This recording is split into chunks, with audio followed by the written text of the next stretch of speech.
जय श्री कृष्ण।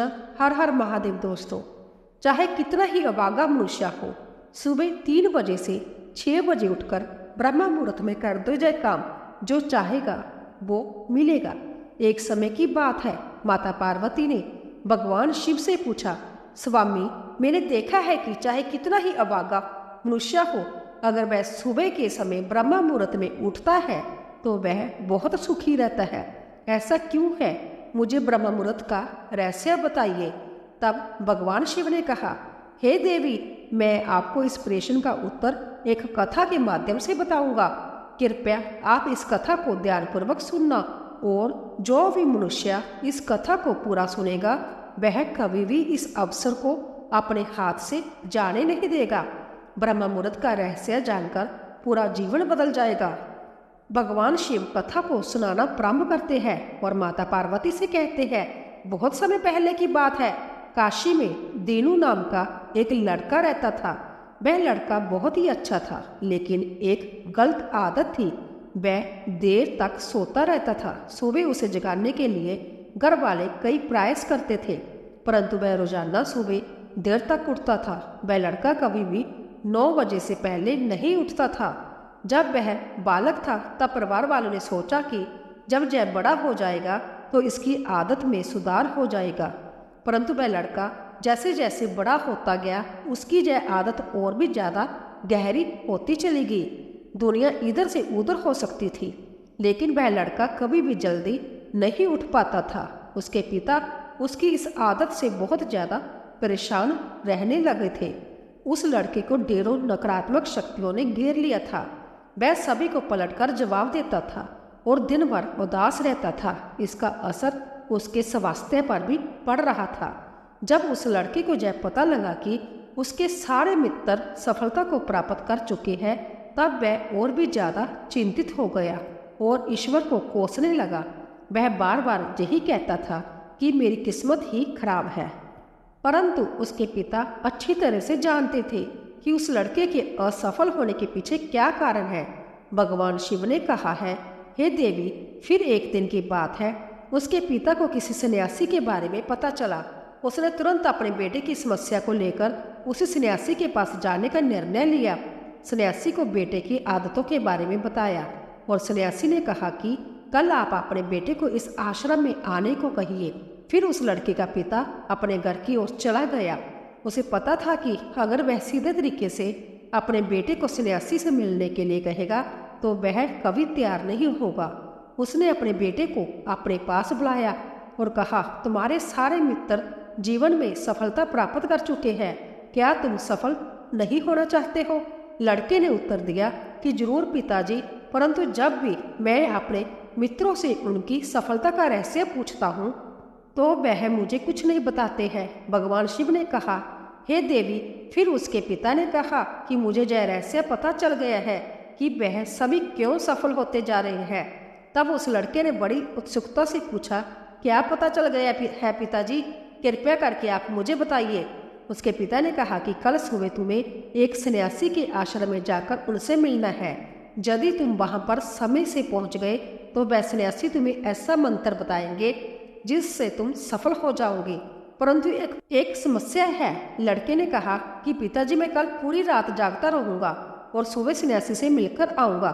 उसके पिता ने कहा कि ठीक है, तुम वहां जाकर उस सन्यासी की आज्ञा को मानना। पिता की बात सुनकर वह लड़का बहुत अधिक खुश हुआ। जीवन में पहली बार रात्रि में वह जागता रहा, परंतु थोड़े ही समय में उसे नींद आ गई और वह सो गया। फिर अगली सुबह जब वह उठा तो उसे पता चला कि सन्यासी से मिलने का समय समाप्त हो चुका था। उसके पिता ने लड़के की तरफ देखा और कहा कि तुम जीवन में कभी सफल नहीं हो पाओगे, जाओ और जाकर सो जाओ। पिता की यह बात सुनकर उस लड़के को बहुत दुख हुआ।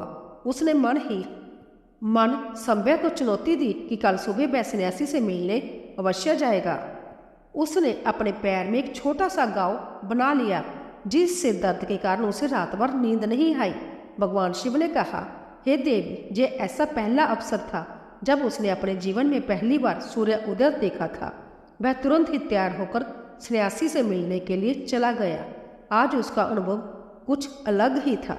वह बेहद शांत महसूस कर रहा था चलते चलते वह लड़का जैसे ही सन्यासी के आश्रम में पहुंचा तो वहां पर उसने देखा कि सन्यासी और उसके सभी शिष्य ध्यान लगाकर बैठे हुए थे।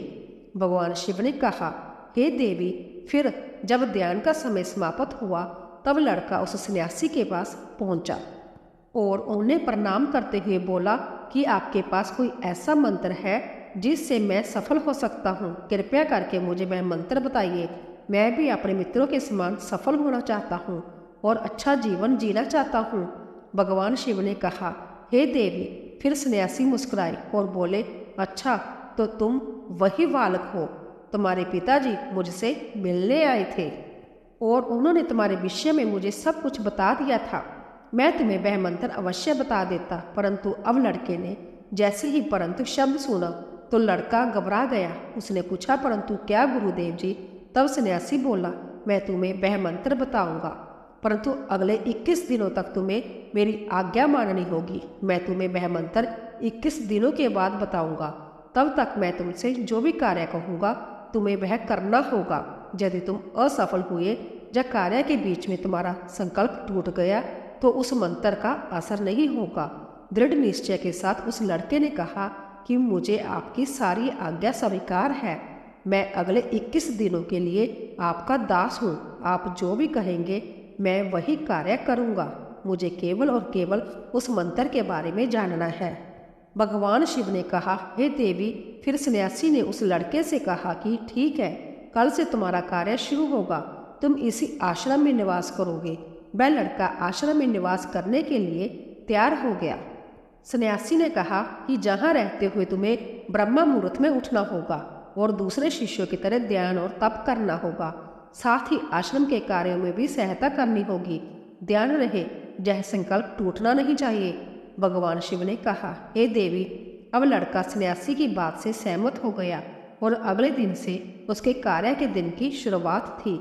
इस बार उसने दृढ़ निश्चय किया था, परंतु 1 सप्ताह बीतने के पश्चात ही उसका संकल्प टूट गया और वह 8वें दिन देर तक सोता रहा। जब वह नींद से जागा तो उसने कहा कि मुझसे कितनी बड़ी भूल हो गई है। वह रोते हुए सन्यासी के पास पहुंचा और कहने लगा कि हे गुरुदेव, मेरा संकल्प टूट गया है। अब मैं जीवन में कभी सफल नहीं हो पाऊंगा। सन्यासी ने उसे समझाते हुए कहा कि एक बार फिर से शुरुआत करो, फिर से संकल्प करो। फिर लड़के ने सन्यासी से पूछा कि सुबह उठना इतना आवश्यक क्यों होता है और जहाँ पर सभी लोग इतनी जल्दी क्यों उठ जाते हैं? भगवान शिव ने कहा, हे देवी। तब सन्यासी ने लड़के को समझाते हुए कहा कि सुबह जाने ब्रह्म मुहूर्त में उठने के पीछे बहुत बड़ा विज्ञान छुपा हुआ है। लड़के ने कहा कि कृपया मुझे वह विज्ञान बताने की कृपा करें। सन्यासी ने कहा कि रात्रि को 4 पहर में बांटा गया है। पहला रुद्र काल, जिसका समय शाम 6 बजे से लेकर 9 बजे तक होता है। दूसरा राक्षस काल, जिसका समय रात्रि 9 बजे से 12 तक होता है। तीसरा गंधर्व काल, जिसका समय रात्रि 12 बजे से 3 तक होता है। और सबसे अंत में जो पहर आता है उसे मनोहर काल कहते हैं। इस समय को ब्रह्म मुहूर्त या अमृत वेला के नाम से भी जाना जाता है। इसका समय भोर में 3 बजे से सुबह 6 बजे तक होता है। जैन वह समय होता है जब पूरे संसार के नकारात्मक शक्तियाँ निष्क्रिय अवस्था में होती है और सकारात्मक शक्तियाँ सक्रिय होती है। ब्रह्म मुहूर्त में अर्थात देव मुहूर्त में, ब्रह्म मुहूर्त का अर्थ देवताओं का समय होता है। भगवान शिव ने कहा, हे देवी। वह सन्यासी आगे कहता है, इस समय देवता धरती पर विचरण कर रहे होते हैं और जागृत मनुष्य पर उनका बड़ा ही सकारात्मक प्रभाव पड़ता है। ब्रह्म मुहूर्त ऐसा समय है जिसमें मनुष्य का मस्तिष्क बिल्कुल खाली होता है, जिसमें किसी प्रकार के कोई विचार नहीं होते हैं।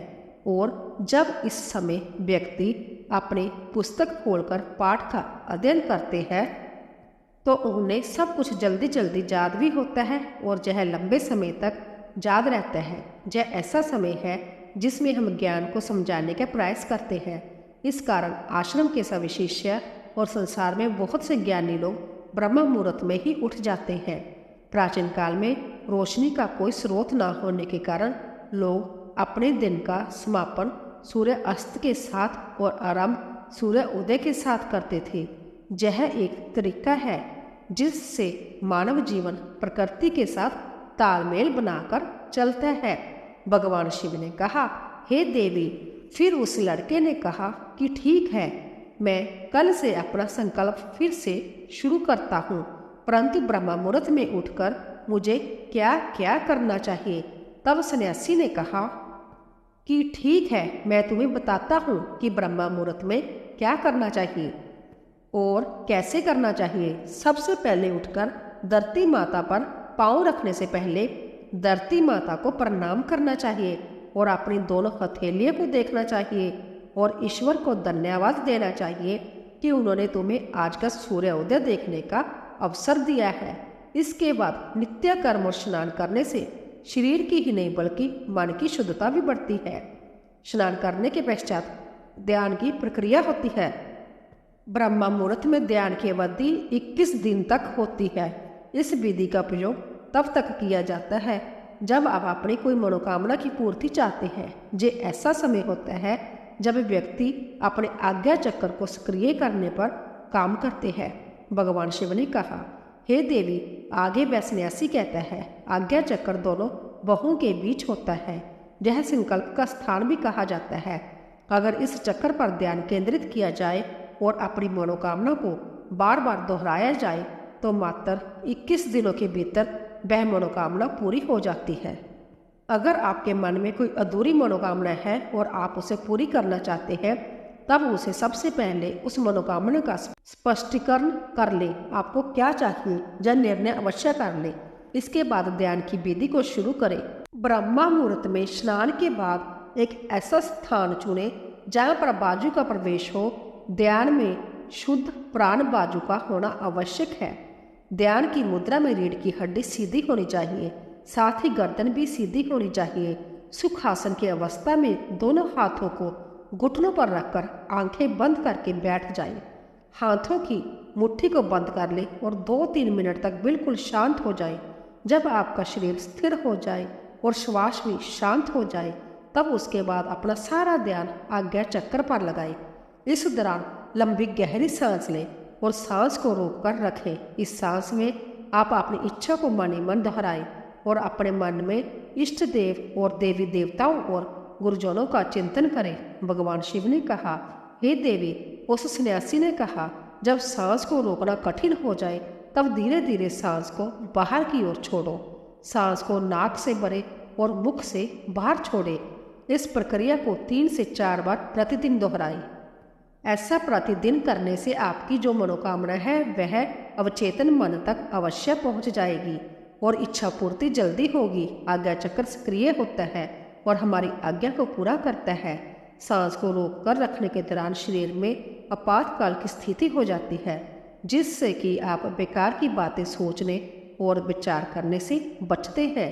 ब्रह्म मुहूर्त के समय ईश्वर की विशेष कृपा होती है और कोई भी व्यक्ति अपनी मनोकामना को इस समय दोहराता है तो उसकी इच्छा जल्द से जल्द पूरी हो जाती है।